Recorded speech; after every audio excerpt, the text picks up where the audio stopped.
Hi everyone, welcome to Good Morning Toowoomba with Ben Apsey and Daryl Nicholson, Toowoomba 4358 TV.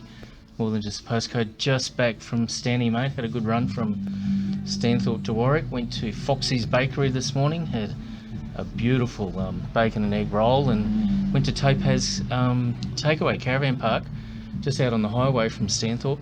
Had a beautiful hot dog, American hot dog, and deep fried onion rings. Love those onion rings, mate. And it's a 50s diner with the Caravan Park attached. this and of course really cool. was technically yesterday for the people watching. That's right. This is Monday. We're recording this for Tuesday the 8th of September 2020, and a long road ahead for Victoria, mate. I must admit, we did the Netflix thing. We didn't watch a lot of news, but I believe Dan Andrews has announced a long road for Victoria. Yeah, I believe Dan Andrews might have also announced the fall of his premiership as well, but Okay.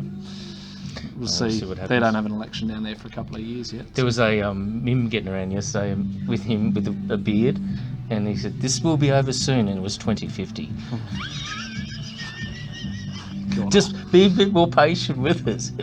Yeah, it was the year 2050. It was quite funny, and he's an old man, but I don't think he's going to survive his premiere for that long. But anyhow, mate, Ipswich-based hospital, Ipswich Hospital, base where they call it, I don't know whether they call it that, 200 staff being tested rigorously and Had a couple quarantined. of cases, Yeah, so quite interesting times. Hospital staff from Brisbane are on standby to get into Ipswich Hospital, so let's hope it doesn't go any further west than Ipswich. It's not a huge, to me, I don't see it as a huge concern. Mm-hmm. Yep. It's currently 25 cases. None of them have gone to ICU. Yeah.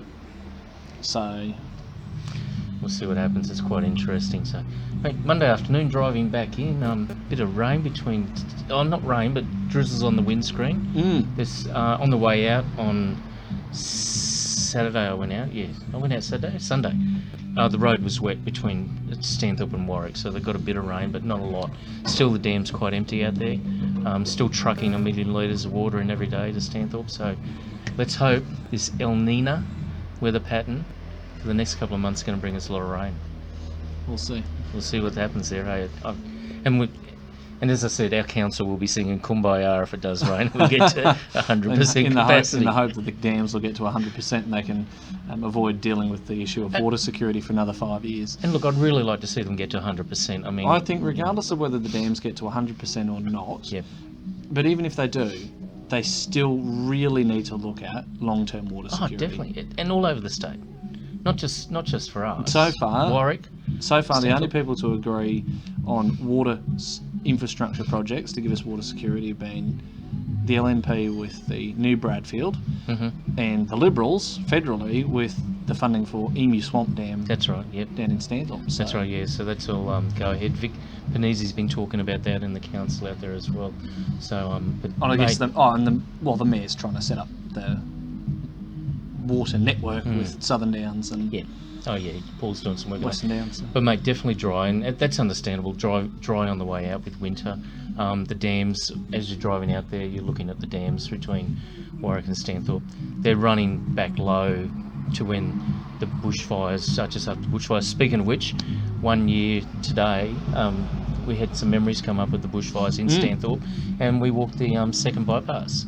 You didn't walk it with me, I didn't but walk it. Paula and I walked that, and I'm not good at lots of walking. It was great. It was really good experience. Shins don't hold up too well for that. But time's got away. But 12 months from the Stanthorpe fires, which is why council here is conducting burn-offs today. The fueled, controlled fuel burn. Yep. So.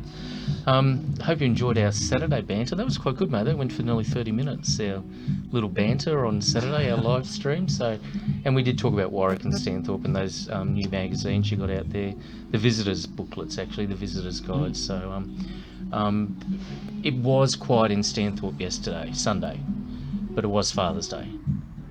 Like, first time I've been to Aldi and IGA, and you could walk around there freely. So we went, got some breakfast, went to the park, and it was quiet at the park. Yep. There weren't many people out at all. No.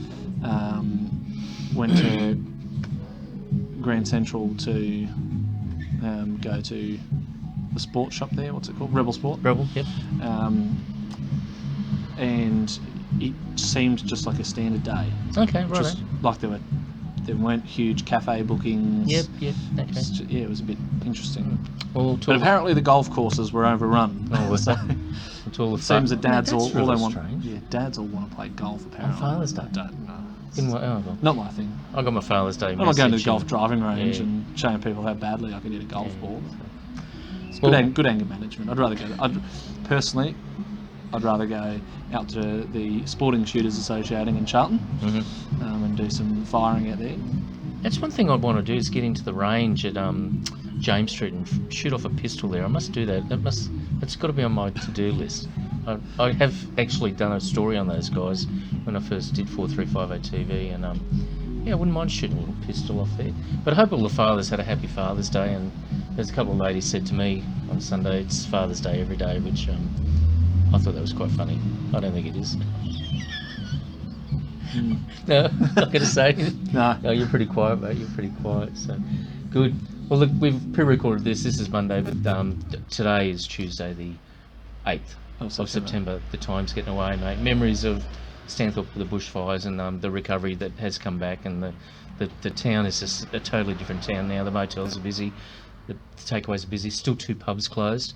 The country club and the top pub is closed. They're still doing renovations, and they're probably looking November because they're working with liquor licensing to get their approvals through. So, but a good opportunity again to get things done during COVID and get tidied up. So, but it's all exciting now, mate. And the secretive wrap is up on the windows over in Bonamici. So the renos are underway for that new business going in there. Okay, so. right. Okay, and James Street Grocer. This is their second store. So they're opening. They're not closing Mary Street. They're opening another one. Yeah. Good on them. So James Street Grocer. Isn't it good to see some positive business news Classic Kate in a recession? Classic Kate. 2 stores. And a hairdressing salon. Is that at North Point? She's putting that. I think so. Yeah. Okay. But the Classic Kate, Rangehall, and then over at North Toowoomba, James Street Grocer was in James Street, went to Mary Street. Now doing their second store, leaving Mary Street open, and James Street Grocer and Ruthven Street. I'm really confused. James Street Grocer in Russell Street. Ruthven Street. Russell Street. Yeah, but anyhow, it's the second store. I found that out today, so great news. Okay, mate, let's wrap it up. I'm at work today. You're at work, so but have a happy Tuesday, the 8th of September 2020. I'm Daryl Nicholson. More than just a postcode. Thank you for joining us. Good morning, Toowoomba. Remember to like and share us on Facebook. Invite all your friends to do the same. I'm Ben Apsey.